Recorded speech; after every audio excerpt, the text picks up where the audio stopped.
আজকে তৈরি করব পাকা তালের পিঠা।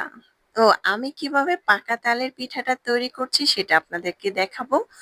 এই তো পাকা তাল নিয়ে নিলাম ২ কাপ থেকে ৩ কাপের মতো। তারপরে চালের গুঁড়াটা আগে থেকে ভিজিয়ে রেখেছিলাম। প্রায় ২ কাপ থেকে ২.৫ কাপের মতো হবে।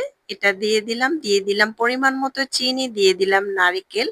নারিকেল কোড়ানোটা একটু বেশি পরিমাণ দিয়েছি, খেতে অসম্ভব মজার হবে। চাইলে এখানে লবণ দিতে পারেন, লবণটা দিলে পিঠাটা খেতে আরেকটু ভালো লাগবে। এখানে অবশ্যই আটা অথবা ময়দা দিতে হবে। এখানে আমি ১/২ কাপের মতো ময়দা দিয়েছি, অথবা আটাও দিতে পারেন, কোনো সমস্যা নাই। যদি এটার মধ্যে চালের গুঁড়ার সাথে আটা অথবা ময়দা দেন তাহলে পিঠাটা খেতে নরম তুলতুলে সফট হবে, উপরে ক্রিস্পি ভিতরে কিন্তু নরম হবে।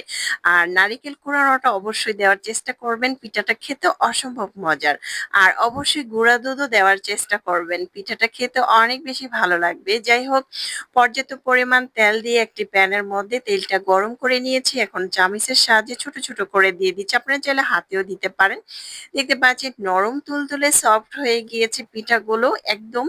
আর অবশ্যই ধৈর্য ধরে চুলার পাশে দাঁড়িয়ে এটা তৈরি করার চেষ্টা করবেন। এই তো এখন আমি একটা ছাঁকনি দিয়ে কিন্তু এগুলো উঠিয়ে নিব। এই পিঠাটা খেতে যে এত বেশি মজার হবে, আর অবশ্যই একটু লাল করে ভাজার চেষ্টা করবেন, তাহলে পিঠাটা খেতে কিন্তু আরো বেশি মজার হয়। এখন আমি সবগুলো উঠিয়ে নিলাম, সবগুলো খুব ভালো করে ভেজে নিলাম। এই পিঠাটা আমার বাসায় এত বেশি ভালো লাগে, আর তালের সিজন আসলে কিন্তু এই পিঠাটা অনেক বেশি ভালো লাগে। তাছাড়া তাল সংরক্ষণ করে রেখে দিলেও কিন্তু তালের পিঠাটা খেতে অনেক ভালো লাগে। মাঝে মধ্যে কিন্তু অবশ্যই এটা তৈরি করা যায়।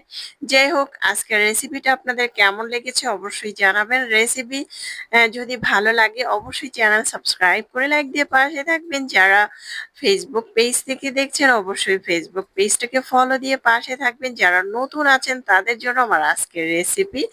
যারা নতুনদের যদি রেসিপিটা ভালো লাগে অবশ্যই চ্যানেল সাবস্ক্রাইব